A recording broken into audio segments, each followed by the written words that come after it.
What's up guys, Sam Rardin here, Mille Lacs Lake Smallmouth Guide. I've been promising that second video for fall, and here it is. Gonna be talking a little bit about the transition, what we're looking at right now as far as water temps go. You know, it's early October. Usually the water temps are gonna be about 5 to 8 degrees warmer than what we're seeing right now. But because of the warm weather, we're looking at 65s, and that's causing those fish to go shallow, and they're gonna probably stay shallow until we see a little bit cooler water. So right now, what I've been doing is heavily using the NED Rig. And you know, this is an Outcast tackle, perfect Ned head. It's black. They're out of green pumpkin. You probably won't be able to get them for a minute. And I'm using a green pumpkin Z-Man TRD finesse. This green pumpkin Gobi color is the deal out here. You know, I don't hear a lot about purple, and I'm gonna tell you guys right now, this is the juice right here. Not very many guys are gonna be using this, and it definitely gets you bites. I do know that guys like throwing that rusty craw color, you know, the orange and the maroon color, and I'm telling you right now, this is gonna outfish that all day long. Let's talk about the setup. I'm running a Toxic Elite Series 7'3" medium. It kind of loads up like it feels like a medium light. It's gonna load up like a medium light up at the tip. And then as far as the weight goes, you're not gonna find too many mediums that are this light. As far as the reel goes, I'm using a Daiwa Fugo 3000 with Suffix 832 10-pound test tied to a Seagar Invisex 10-pound test fluorocarbon leader, connecting that with the FG knot. This has been my main bait that I've been using for probably the past week and a half, maybe 2 weeks. You know, what is it, October, I think it's like October 5th right now, or October 6th. So, you know, I'm thinking that eventually we'll transition, but right now it's gonna be this bait. Tried throwing the tube on them a little bit. Haven't really had much success with that, but that is a big player this time of year typically. I'll slow you guys that rig right now. And this is the tube that I'm using. And again, you know, I'm really attached to this purple smoke. It's an awesome color. This is I believe a 3.3 inch tube by Strike King. You know, I got it on a VMC Dominator tube head, and I'm using this on a 7-foot medium fast action. I like a little bit stiffer action tip for, you know, when I'm pitching up shallow. I feel like I'm getting snagged into rocks quite a bit. So I like to work that bait out of there, and I think that you need a stiffer tip, not as much as a soft tip. Kind of the same deal, you know, I'm running a Daiwa Tatula 3000 XT paired with some 10-pound tests, Suffix 832 advanced. And then for my leader, I'm running 10-pound Seagar Abrazex on this one. And I switch back and forth between the Abrazex and the Invisex. I think that this Abrazex is really strong. It stands up to the zebra mussels. Mille Lacs is loaded with zebra mussels. There's tons of them. I think that this is probably one of the better ways to do it, the Abrazex or the Invisex. Next, we got the jerkbait. I can't say that I've been throwing this too much, but I can say that it does catch fish. You know, awesome cold water bait. This bait usually comes out in the springtime. I know that a lot of guys are running those Vision 110s, but I personally like these Strike Kings. These Strike Kings are really nice baits, sink really fast, and I'm bouncing back and forth between the Strike King and the Rapala Shadow Wrap. Got an awesome displacement. You know, with these BBs, you can bomb these out there really, really far and get them away from the boat. One thing that's key about a jerkbait setup, and I've talked about it a little bit before, but that's gonna be the rod tip. If you watch how this thing loads up, this is basically a medium light, 6'9". I like a shorter jerkbait rod. I'm a shorter guy. With this tip like this, it allows you to get a lot more action on the bait, gives you a lot more wiggle on it. And the big thing is, when you're jerking it back to the boat, I think that the most important thing is to make sure that your line isn't tight like this. I like it to be slack, gives it more action, gives the bait more action. Drastic movements from side to side is key, and you're only gonna get that if you got slack in the line like this. Running, for my setup, 6'9", medium light. This is awesome for when you get bites right next to the boat. A lot of times what I see is you'll see smallmouth and they'll follow that bait right up to the boat. And the worst thing that you can do is have a stiff rod if they do bite close up, because most of the time these hooks are gonna spit and that's a problem. Obviously, you don't want to lose the fish. I'm running this on a Daiwa Tatula 7.3 with 12-pound test Seaguar Tatsu.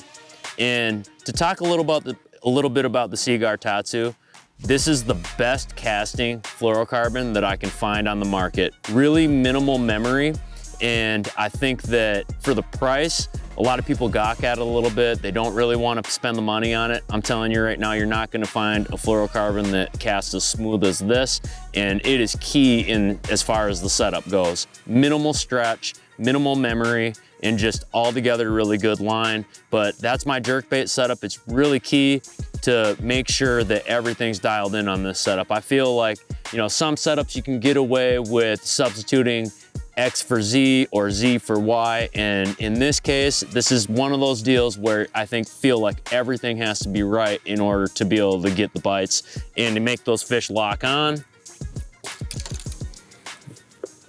Next, the jig. So there's not too many baits that are gonna get you through the bitter end of the year. I'm talking when the water temps drop down into those 40-degree temps. I feel like that's when the bite gets really tough. Those fish aren't looking for a lot of movements in those baits. They get sucked down to the bottom and they're not really chasing anything. They're not going out of their way to chase much. And so that's when this jig comes out. This jig is a player all year round, but a big time player when that water temp starts to drop. And I mean, I'm talking anywhere from 40 to 60 degrees is when this is gonna become really, really effective. The setup I'm using is a Toxic Elite 7'1", and it's a heavy action rod. Reason for the heavy. So whenever I'm using this football jig, man, I love dragging it. And I think that hopping it here and there, you can definitely get bites like that, but I feel like the dragging it is key. And so I'm gonna want a stiffer rod tip, as well as when I set the hook. I never ever snap set the hook whenever I'm using a football jig. Typically what I'm doing is I'm just sweeping the rod horizontally or vertically up and down, but I'm just doing a light sweep, one of these deals. I never ever load up, step back and set the hook. That's not the way to do it. You're gonna lose a lot of fish, and we're gonna talk about that, and that is in the jig. So if we get to this jig, this is an Outcast Tackle Elite touchdown jig. And I love this jig. You know, it's got the dent in it, and that helps it skip through the rocks a little bit better. And I'm using an X-Zone, I believe this is an X-Zone Muscleback Craw. So the tentacles automatically want to stand up. They float upwards like this, and it allows this bait to have a really awesome profile. And then the hook. This is an O'Shaughnessy hook. It's a thinner wire hook. And I can tell you what, I have maybe lost 2 out of 50, 75 fish that I've caught. And that's a really high percentage for me. You're not gonna find that too often in many baits, but this is one of those baits where literally you're not gonna lose very many fish. And again, the key to that is not snap setting it. The key to it is just sweeping it across. And you're gonna find that if you experiment it with a little bit, you're gonna find out that you're gonna keep a lot more fish pinned from just simply sweeping it. Talk about the reel a little bit. I know I'm jumping all over the place, but sorry about that. The reel is a Daiwa Tatula Elite 7'1". It's one of the best reels that Daiwa has came out with for the price. And I will tell you this much. One thing about the Elite, if we're comparing it from the Elite to the SV to the 100 HSL, is I can bomb this thing out there super far. And I never have to worry about getting backlash. You can tune this reel in really good to where, you know, you barely have to even thumb it, or if you're a really good caster, you can back off the brake big time, and you know, if you're good at feathering it with your thumb, and you can get that sucker out there super far. Line that I'm using 20-pound test, Suffix 832, and I'm running it to a 20-pound test Seaguar Abrazex line. And I'm gonna talk a little bit about why I run a leader on this. A lot of guys I see are running fluorocarbon. And one of my big deals with running full spools of fluorocarbon, especially with bottom contact baits, is that line tends to chip, especially when it rubs up against those zebra mussels. And so if you're casting out 50 yards and you get a nick in your line, basically what's gonna happen is you're gonna get a nick way up 50 yards back. And the problem with that is that when you don't know and you're just reeling it in, you're setting yourself up for later on, that line is probably gonna snap and you're not even gonna know why. So that's why I'm a firm believer in the leader. If I start to get chips in my line or whatever, I'll notice it right away and I can just swap it out and retie a new one. That's key in this setup. And I think that you're making a big mistake using that full fluoro, because eventually you're gonna run into problems with it. Next, we got the spinnerbait. And I'm throwing this on a 7-foot medium heavy rod. It's a quick action, a little bit softer of a tip, it's in between that soft to, I would say it's in between that soft to stiff tip, if that makes any sense. And I'm using this up shallow a lot. These spinnerbaits are the deal. This is the War Eagle compact spinnerbait. It's chartreuse, you know, you got the silver and gold blades. I don't really think that it matters as far as, you know, if you like willow blades or if you like Colorado blades. I don't think it really matters, but I think the key is to run a smaller profile. I think that those fish really key in on that a little bit better, and I'm not running a trailer on it. I don't run a trailer on it. I think that they bite a little bit better without it. And as far as the reel goes, using a Daiwa Tatula 7.3 SV TW, and I got a modified handle on there. That's a Nexus 110 millimeter handle. You can get them online, and it definitely helps. It helps with the reel. I like a little bit more diameter in any kind of moving bait or power fishing bait. I think that that's really important. Other than that, I'm running 20-pound braid. It just goes straight braid. I run no leader on it whatsoever. It's just straight braid, 20-pound Suffix 832. Next, we got the crankbait. This is a 7-foot fiberglass rod, cranking rod. I'm a firm believer that the reel's gotta be right, guys. I don't think that people understand why it's so important to run the 6.3 or lower gear ratio.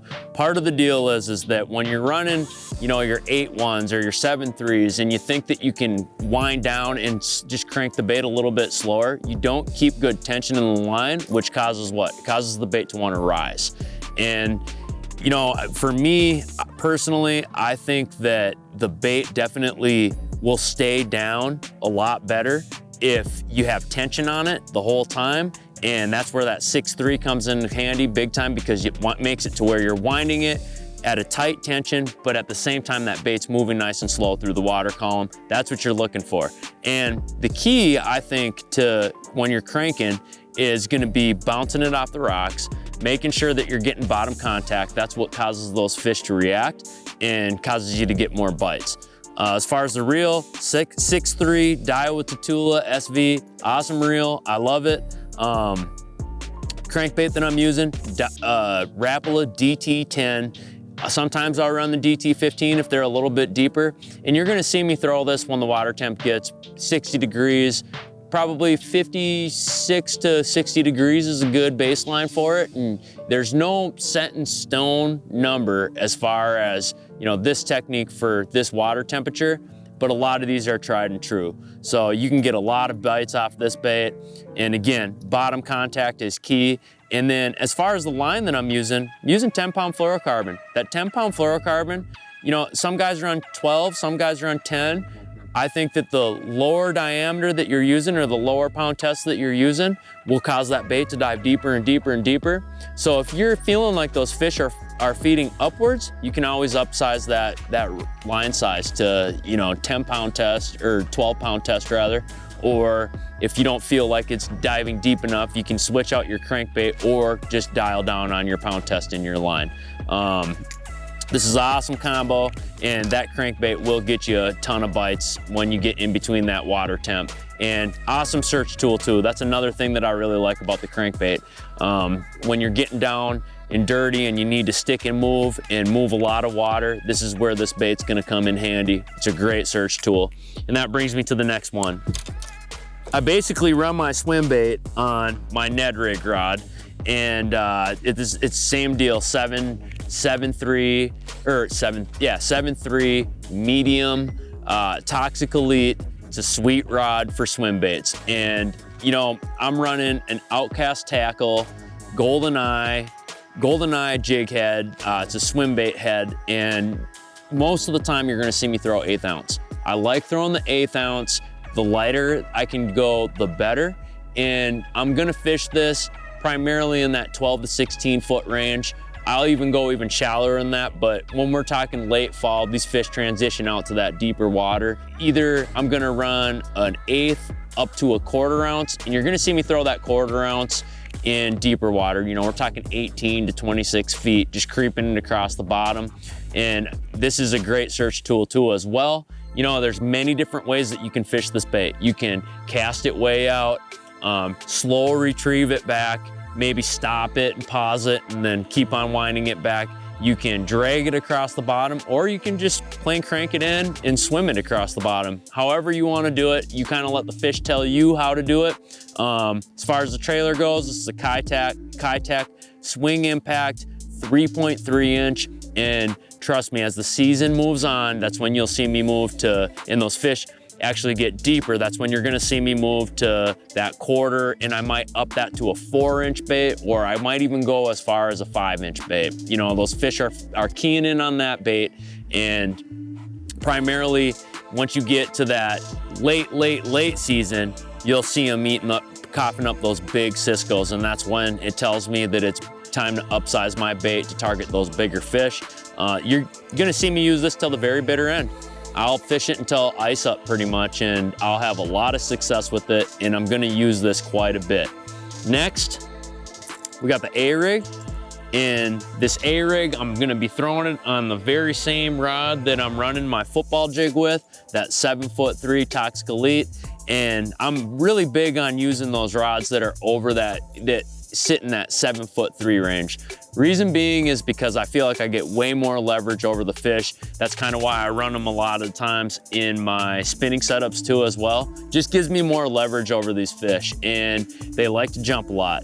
And that's where, you know, keeping that bait pinned on them, I think that longer rod gives you a lot more control over them. This is a Minnesota rig. You know, Minnesota, we got to run 1 hook. And so these Minnesota rigs are perfect. They fit the law. And I'm running gold blades on this one primarily. And usually what I'll do is I'll just take this 1/8 ounce outcast swimmer, and I'll put it right on the end of it. Swims on the bottom. And as far as the reel and the line goes, I'm gonna be running that exact same 7'3" Daiwa Tatula Elite with the 20-pound braid, and I'm just gonna run straight braid to it. All right, guys, and that's my fall lineup for baits. You guys can find me on Instagram, Facebook. I use those two quite a bit, at SamRardinFishing, and that's gonna be both my Facebook and my Instagram tag. I'm always posting tips, rods, reels, tackle, all that good stuff. Yeah, you guys can find me out on the water. Hit me up if you guys are looking for a guide trip. I'm already starting to fill up for springtime, so you guys better give me a call soon. Other than that, we'll see you guys out on the water.